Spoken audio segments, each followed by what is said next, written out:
अक्षरा ने ढो डाला पवन सिंह और खेसारी लाल को। नमस्कार, आप देख रहे हैं भोजपुरी खबर लाइव। दोस्तों, अभी अभी एक ऐसी खबर आई है जिसने सब कुछ चौंका दिया है।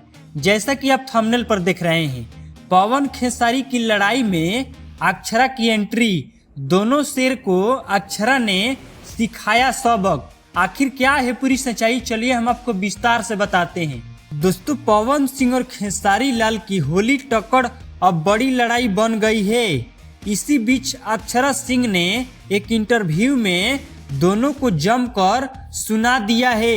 अक्षरा का कहना है कि होली के गानों में स्टार को गंदगी नहीं फैलानी चाहिए। इस बयान के बाद पवन और खेसारी के फैंस अक्षरा सिंह पर भड़क गए हैं। अब देखना होगा कि यह तीन सुपरस्टार की लड़ाई क्या मोड़ लेती है। तो दोस्तों, इस पूरी खबर पर आपकी क्या राय है, कमेंट बॉक्स में अपनी राय जरूर बताइएगा।